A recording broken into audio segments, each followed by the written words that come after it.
It is one of the hardest and surprising diagnoses to get at any age, but especially at 30.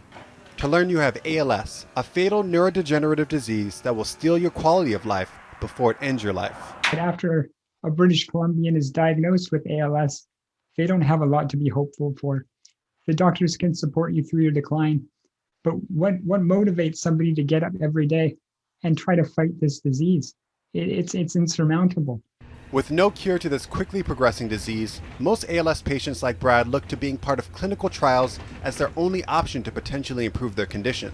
The problem is, since there is nothing offered in BC, they have to travel to California, Alberta, or as far as Ontario to participate, filled with exorbitant expenses and extreme logistical challenges that are disheartening to those with limited mobility.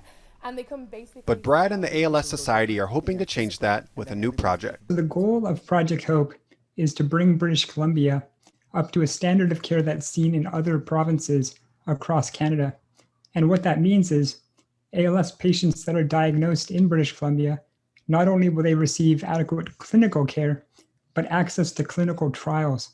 Through a partnership with UBC and the provincial government, they are embarking on a journey to raise $5.3 million to serve as an endowment for an ALS chair at UBC. ALS is one of a group of neurodegenerative disorders, and there are a lot of people here working on neurodegeneration, many different disorders. The funds raised will serve to recruit a new and bright medical professional to lead the program, integrating ALS clinical care and research out of UBC's Center for Brain Health. For advances to take place, you cannot really separate the clinical side and the basic side. You really have to have people who are working together, sharing information and allowing that information to flow back and forth in both directions. This ambitious program would allow British Columbians to contribute to the growing momentum of research to find a cure for ALS and provide hope to those living with the disease. And with over $3 million already raised, Brad is optimistic about the potential impact it could have on himself and others in the community.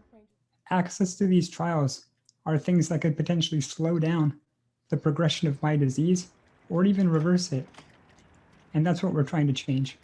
Michael Newman, Global News.